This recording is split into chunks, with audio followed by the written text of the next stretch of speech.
Bienvenue dans cette nouvelle édition du 7 minutes au sommaire. À un peu moins de 7 mois de la présidentielle, le processus électoral bénéficie d'un coup de pouce de l'Union européenne. Une enveloppe de plus de 4 milliards de francs CFA a en effet été annoncée. Plus de détails dans ce journal. Toujours à propos de politique, une nouvelle formation fait son entrée dans l'arène. Il s'agit d'Éveil, une mouvance bien décidée à s'imposer pour l'amélioration des conditions de vie des populations. Et en fin d'édition, coup de projecteur sur la consommation de sucre à la hausse pendant les périodes de jeûne, notamment le ramadan. Octobre 2025, une échéance électorale qui approche à grands pas. Dans ce contexte, l'Union européenne apporte un soutien de 7 millions d'euros, soit un peu plus de 4 milliards de francs CFA, pour financer une campagne de sensibilisation en faveur d'élections apaisées. L'élection présidentielle d'octobre 2025 à venir et les législatives aussi qui suivront en 2026 sont des moments clés pour la démocratie ivoirienne et la stabilité du pays. C'est pourquoi l'Union européenne a décidé et conçu ce programme doté de plus de 7 millions d'euros, donc c'est autour de 4,6 milliards de francs CFA, et directement aligné avec les priorités des autorités ivoiriennes, mais aussi de la société civile. L'action de l'Union européenne autour du nouveau cycle électoral s'inscrit pleinement dans son engagement et son partenariat avec la Côte d'Ivoire autour de 3 thématiques clés: l'apaisement, la transparence et la participation de public et de tous. Reconnaissante pour cette initiative, la Commission électorale indépendante a profité de cet instant pour réaffirmer ses engagements. Des engagements qui portent notamment sur la sensibilisation des jeunes et des communautés vulnérables. Cette opportunité qui m'est offerte pour dire la sincère gratitude de la Commission électorale. Je voudrais dire notre entière disponibilité afin que notre partenariat nous amène à organiser des élections réussies, c'est-à-dire.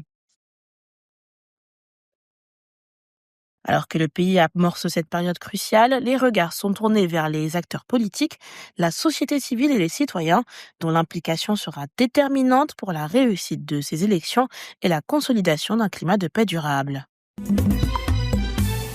La commune d'Anyama s'est retrouvée du 5 au 6 mars dernier à plusieurs reprises dans le noir. En cause, les travaux liés au projet du métro. C'était un incident sans précédent, un incident qui a quand même perturbé un peu nos populations, parce qu'on sait que nous sommes en temps de carême pour les chrétiens et puis temps de jeûne pour les musulmans. Encore, c'est la période chaude. On mesure l'importance de l'électricité en ces temps-là. Et il était important pour nous de venir rassurer Madame le maire et ses administrés pour dire qu'on est à fond sur la question de l'électricité et que ces incidents-là étaient isolés. Et ensemble, on a pu prendre des mesures adéquates pour éviter de tels désagréments. Après avoir écouté les doléances des habitants, la première magistrate de la commune les a invités à garder espoir pour un avenir meilleur. Il n'y a pas de raison qui s'alarme, qu'on marche, qu'on fasse des choses, non, pas vraiment. Il faut rester très patient, comme je le dis. Les choses vont se régler, je vous dis, avant la fin de l'année. Cette rencontre, la deuxième du genre, témoigne de l'engagement de la compagnie à maintenir un dialogue constant avec les populations locales. La famille politique ivoirienne s'est enrichie avec la naissance d'une nouvelle formation, Éveil. Lancée par Achille Conan, cette formation se réclame du progressisme et milite pour la transformation profonde et structurelle de la société, afin d'aboutir à une justice sociale ainsi qu'à l'amélioration des conditions de vie des populations. Mes frères, mes sœurs, 2025, que personne ne risque sa vie. Pour rien au monde. Pour rien au monde. Mettez-vous au travail. Mettons-nous au travail. Arrêtons de croire à ces ventilateurs. Il appelle les Ivoiriens à adhérer massivement à sa formation politique afin de relever les défis d'une Côte d'Ivoire prospère. Alors que le ramadan suit son cours, la question de l'excès de sucre rejaillit.